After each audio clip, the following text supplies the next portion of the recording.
स्वप्नाक्ष मित्रमंडळ सार्वजनिक गणेशोत्सव मंडळ मॉडेल जाऊन आपल्या सर्व भक्तजनांचं सहर्ष स्वागत करीत आहे. बाळ जन्माला आलं पण जेव्हा हे कळतं की ते बाळ विशेष आहे तेव्हा मात्र सगळ्यांचा आनंद कापरासारखा उडून जातो. इतर वेळी कोणत्याही शब्दामागे स्पेशल हा शब्द चिकटला की त्याची ओढ त्याचं आकर्षण अधिक वाढतं. पण मग स्पेशल चाइल्ड म्हटल्यावर ती ओढ कमी का होते? कारण भीती, शंका आणि अज्ञान. आज हे अज्ञान दूर करूया.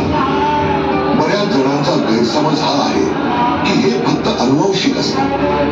अनुवंशिकतेनं स्पेशल चाइल्ड जन्माला यायचं प्रमाण सर्वात कमी आहे. अशा जन्मासाठी आई बाबांची लाईफस्टाईल कारणीभूत असू शकते. पण विज्ञानानं एक महत्वाचं कारण शोधलं आहे ते म्हणजे ट्रिसोमी 21. ही एक अशी स्थिती आहे जिथे जन्माच्या वेळी बाळाच्या शरीरात 2 क्रोमोझोम 21 जाण्याऐवजी 3 जातात आणि तिसऱ्या क्रोमोझोममुळे बाळ स्पेशल होतं.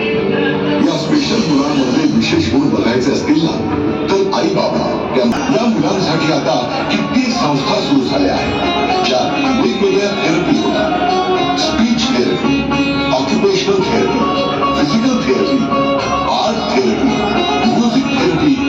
या थेरपीमुळे ती खरंच आयुष्य मनमुराद जगू लागतात, आनंदी राहू लागतात. विशेष मुलांसाठी अनेक विशेष शाळा आहेत. पण या मुलांना आपल्यात सामावून घेण्यासाठी आपल्या सोबत शिकायला नको का? स्पेशल चाइल्ड लहानपणापासून इतर मुलांमध्ये राहिलं, शिकलं, वावरलं तर स्पेशल मुलांचा मानसिक विकास हा अधिक वेगानं होतो. तर इतर सगळ्या मुलांना त्यांच्या या स्पेशल मित्रांसोबत कसं राहायचं, कसं वागायचं याचा संपूर्ण अनुभव मिळतो.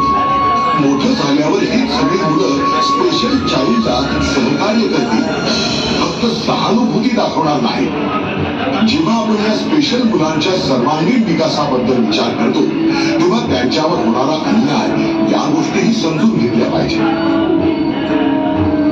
काही लोक त्यांच्याकडून 14 तास काम करून घेतात. अशा मुलींसोबत अतिप्रसंग झाल्याचे बरेच प्रकार समोर आले आहेत. हे थांबवण्यासाठी आपण काय करू शकतो? यंदा मंडळाच्या वतीनं विशेष कॉलर ठेवून काय मंडळायस का मेंटल झालायस, हे आंधळ्या, हे बहिऱ्या असं आपण सहज बोलतो. पण हे त्यांचं अस्तित्व आहे हे नाकारता कामा नये. प्रेमाच्या क्षमतेने या सर्व समूहाचं नवीन बोधचिन्ह